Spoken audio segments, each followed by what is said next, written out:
नमस्कार आदाब, मैं रज़ा अंसारी। कोलकाता में मैं इस वक्त मौजूद हूँ। कोरोना वायरस से पूरा देश जो है, पूरा दुनिया, पूरा विश्व जो है मतलब चपेट में। लगभग 24 लाख केसेस आ चुके हैं और लगभग 1,97,000 से ज़्यादा जो है डेथ हो चुके हैं। हिंदुस्तान में जो आंकड़ा है वो 25,000 के पास पहुँच चुका है और हिंदुस्तान में डेथ तकरीबन 780 डेथ अब तक हुए हैं। उसके बीच मगर कुछ ऐसी खबरें हैं जो मेरे बहुत सारे दोस्तों ने मुझसे रिक्वेस्ट किया था कि आज मैं इस पर वीडियो बनाऊं।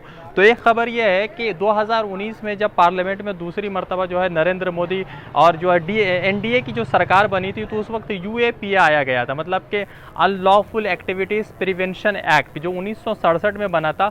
उसमें संशोधन किया गया था। 2019 में जब संशोधन हुआ था तो उसमें यह रखा गया था कि एनआईए को विशेष रूप से अधिकार दिया गया था कि वो किसी भी राज्य में जाकर वहाँ के डीजीपी, मतलब कि जो प्रमुख पुलिस प्रमुख है, उनको बताए बिना जो है किसी व्यक्ति पर जो है टेररिज्म का एक्ट, मतलब यूएपीए लगा सकती है। तो इसको विशेष रूप से दिया गया था।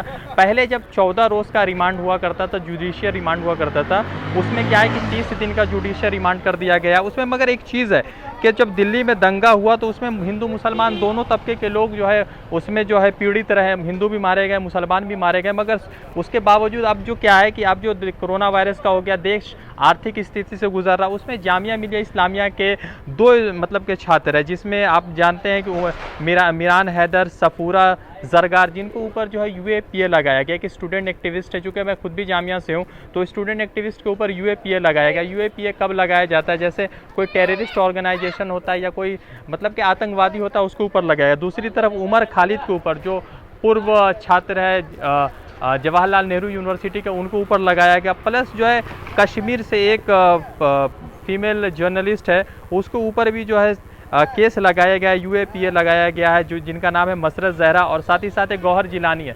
तो मेरा सवाल ये है कि यूएपीए अगर लगाया गया तो कपिल मिश्रा के ऊपर यूएपीए नहीं लगाया गया। बहुत सारे लोगों ने मुझसे सवाल किया गया, 30 दिन के लिए आप जुडिशियल रिमांड पे भेज दे रहे हैं, उसको किसी मतलब मिरान हैदर, सफूरा और जितने भी उमर खालिद, जितने भी एक्टिविस्ट को गिरफ्तार किया गया, उनको जो है किसी तरह की कानूनी मदद नहीं दी जाएगी। तो देश ये जानना चाहता है, और जो भी जिस तरह के जो आज का जो यूथ है जो सेकुलरिज्म पर भरोसा रखता है, उसका ये जानना है कि ये जो यूएपीए है वो सिर्फ मुस्लिम एक्टिविस्ट के लिए बनाया गया है या हर किसी के लिए बनाया गया। तो इसका सवाल जानना ज़रूरी है।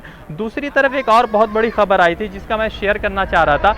होता यह था कि हिंदुस्तान के मुसलमानों पर जब कोई जुल्म होता था, तो जब लोग यहाँ सोचते थे कि मिडिल ईस्ट वाले उनकी मदद करेंगे, तो गल्फ कॉपरेशन काउंसिल, इससे पहले ये गल्फ कॉपरेशन काउंसिल जो जीसीसी, कभी भी मुसलमानों के मदद में आवाज़ नहीं उठी। मगर इस बार क्या है कि जीसीसी के जितने भी मेंबर है, जिसमें Bahrain, Kuwait, Oman, Qatar, Saudi Arabia, इन लोगों ने जो है अब ये सवाल उठाया है कि जो हिंदुस्तानी मुसलमान है उनको ऊपर जो है कोरोना को लेकर जिस तरह से सवाल उठाए जा रहे हैं। और साथ ही साथ एक और केस है, सौरभ उपाध्याय जो यूएई में रहते हैं, और उन्होंने जो है वहाँ के मुस्लिम लोगों के मतलब के विचारों को लेकर और साथ ही साथ हुकूमत को लेकर बहुत सवाल उठाया, और मुस्लिम समाज के ऊपर और मुस्लिम धर्म के ऊपर बहुत सारे आपत्तिजनक बातें उठाई है।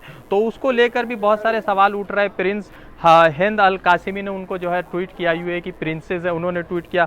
साथ ही साथ जो है तेजस्वी सूर्या, आप जानते हैं तेजस्वी सूर्या जो है इस बार भारतीय जनता पार्टी की टिकट से जो है बेंगलोर साउथ से जो है इलेक्शन जीत के, और उनका एक बयान था जो बहुत आपत्तिजनक था। उनका ट्वीट 5 साल पुराना जो अभी वायरल हो रहा है, मगर मैं उस ट्वीट को पढ़ नहीं सकता क्योंकि इतना आपत्तिजनक है, तो वो ट्वीट में पढ़ नहीं सकता है। तो इस तरह के बहुत केसेस आए हैं जिस पर जो है सिर्फ ये फिर से कोरोना को हिंदू मुसलमान के नाम पर दिया जा रहा है। मगर इस बार जो है गल्फ कॉपरेशन काउंसिल, मतलब कि जीसीसी ने जो है कह दिया है खुले तौर पर कि जो भी हिंदुस्तानी या जो भी लोग यहाँ पर किसी तरह के विचारधारा को या किसी धार्मिक चीज़ों को लेकर आगे जा रहे हैं और आपस में फूट पैदा कर रहे हैं, उसको फिर से बाहर भेज दिया जाएगा। और इसी बीच जो है सऊदी अरब में हिंदुस्तान के जो राजदूत है, मतलब कि एम्बेसडर है, औसाफ सईद ने कहा है कि जो लोग भी यहाँ रहते हैं उनको इस तरह के मैसेज या इस तरह के पैनिक मैसेज देने की ज़रूरत नहीं है। तो इस तरह का माहौल चल रहा है, एक तरफ देश लड़ रहा है और आज रमज़ान है, लोग सड़कों पे नहीं हैं।